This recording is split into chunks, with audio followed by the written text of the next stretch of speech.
Economia în timpul regimului comunist a fost subordonată ideologiei partidului, împrumutând foarte multe elemente din economia sovietică, cu atât mai mult cu cât Republica Populară României era membrul al Consiliului de Ajutor Reciproc, organizație economică creată de URSS pentru a stimula comerțul dintre țările din blocul estic. Economia țării noastre a cunoscut în această perioadă mai multe etape, fiecare cu anumite caracteristici. Economia țării în perioada Gheorghe Gheorghiu Dej, din 1948 până în 1965. În primul rând, economia de tip capitalist a fost înlocuită cu economia controlată de stat, iar toate instituțiile financiare, întreprinderi, mine, etc. au fost naționalizate, adică au fost trecute în stăpânirea statului. Legea numărul 119 din 11 iunie 1948 decretă: se naționalizează toate bogățiile subsolului care nu se găseau în proprietatea statului la data intrării în vigoare a Constituției Republicii Populare Române, precum și întreprinderile individuale, societățile de orice fel și asociațiunile particulare, industriale, bancare, de asigurări, de transporturi și telecomunicații. Acest fapt a avut urmări economice importante, deoarece evoluția economiei era dictată de la centru și nu se producea natural pe baza raportului cerere-ofertă.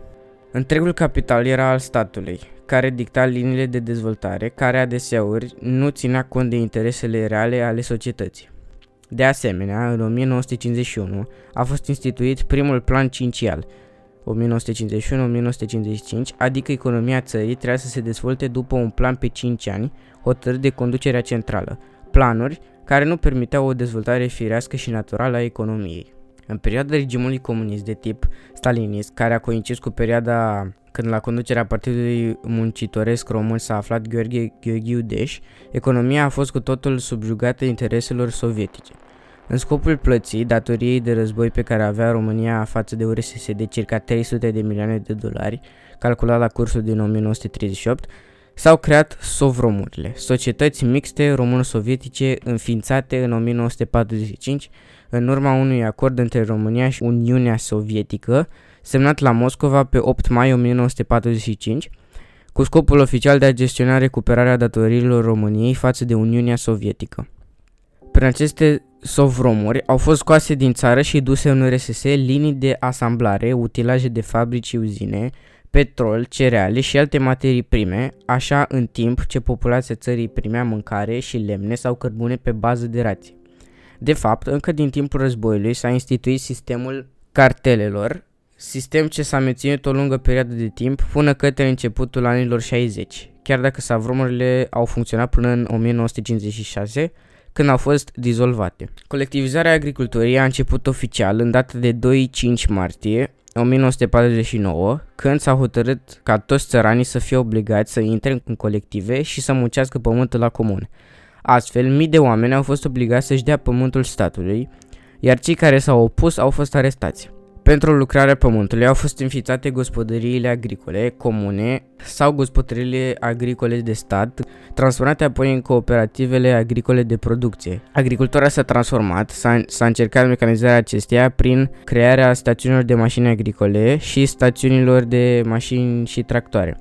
Dar producția nu a crescut în mod evident, oamenii nefiind interesați să-și dea silința câtă vreme pământul nu era al lor, ci al statului.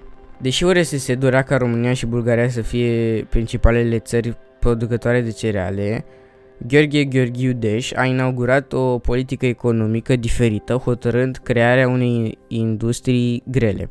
Astfel, în 1952, s-a început construcția platformei petrochimice Borzești cu primul combinat și a orașului aferent Onești, în mare parte cu forța de muncă a deținuților politici.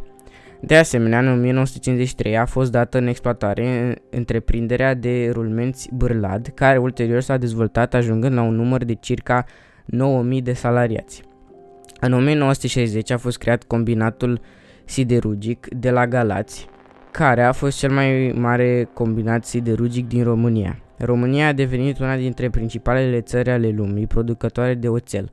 Industria construcțiilor de mașini s-a extins în mod considerabil, iar industria chimică a fost dezvoltată excesiv, cu o capacitate de rafinare a petrolului mult peste mărimea producției de materii prime interne. România a început să producă la prețuri de cost ridicate, dar de o calitate inferioară, avioane civile și militare, tancuri, vase maritime, elicoptere, automobile și computere. O dezvoltare de mare amploare au căpătat 3 ramuri industriale: industria siderurgică, industria petrochimică și industria constructoare de mașini. Dar pentru că România nu avea suficiente surse de materii prime, a fost silită să se bazeze pe importuri destul de scumpe, astfel încât prețul de producție era foarte ridicat și adeseori produsele erau de slabă calitate. În mod automat, România a fost obligată să vândă produsele la prețuri mai mici față de cele de producție, deci se înregistrau pierderi între prețul de producție și prețul de vânzare. O altă caracteristică a economiei comuniste în perioada regimului Gheorghe Gheorghiu Dej a fost deschiderea marilor șantiere, adică în perioada 1949-1953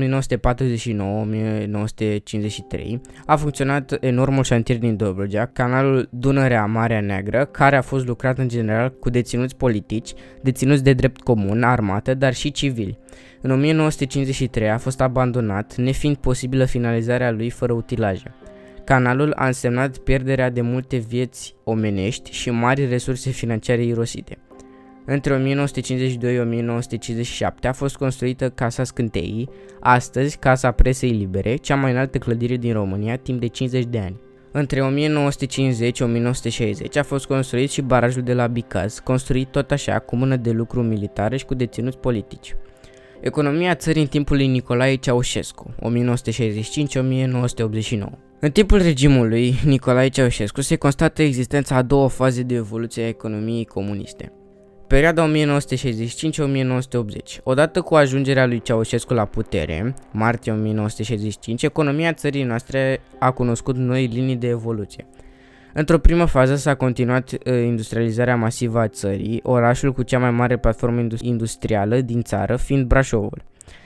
Se produceau tot felul de mărfuri, dar nu întotdeauna de cea mai bună calitate, astfel încât multe din mărfurile fabricate în țară se vindeau țărilor din lumea a treia, Africa. De asemenea, s-a continuat procesul de transformare a agriculturii de tip socialist, fiind construite acum marile sisteme de irigație. Cel mai mare sistem de irigație a fost cel din Dobrogea. Început construcția și sistematizarea orașelor. În orașul Constanța s-au ridicat noi cartiere și s-au construit marile clădiri, precum Spitalul Județean Constanța. De asemenea, s-au dezvoltat și alte ramuri ale industriei, precum industria alimentară, industria de panificație și morărit, industria textilă, industria celulozei, hârtiei și așa mai departe. S-a dezvoltat turismul, orientat în mod special pe atragerea de turiști străini care aducea valută. În general, această perioadă a fost o perioadă de prosperitate, oamenii de rând resimțind o anumită bunăstare. Perioada 1980 și decembrie 1989. După 1977, când a avut loc marele cutremur, dar și după anii 1979-1981, când s-a resimțit o mare secetă, economia Republicii Socialiste România a intrat în declin. Acest fapt a fost agravat de hotărârea lui Nicolae Ceaușescu de a plăti datoria externă a țării, fapt de a impus populației numeroase restricții. S-a impus raționalizarea pâinii, a laptelui, zahărului, uleiului și a altor alimente de bază.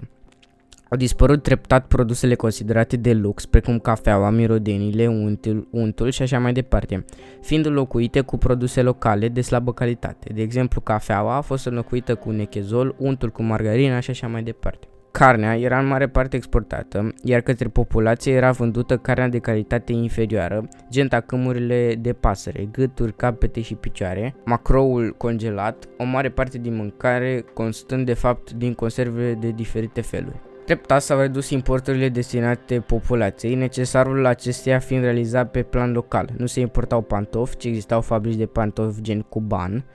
Nu se importau haine, ci se realizau în fabricile de textile românești, etc.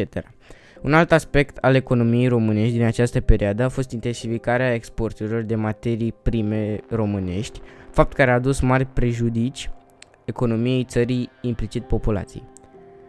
Pentru a crește productivitatea industriilor, populația a fost supusă la noi restricții. Se dădea apă caldă și căldură doar în anumite intervale de orare, se dădea gazul la butelie pe cartelă, carburantul la mașină era și el restricționat, astfel încât mașinile erau obligate să circule alternativ. La sfârșitul anilor 80, efortul financiar uriaș de achitare a datoriei externe a distrus practic economia românească, populația țării fiind pur și simplu obligată să trăiască în condiții greu de imaginat, suferind permanent de foame și frig.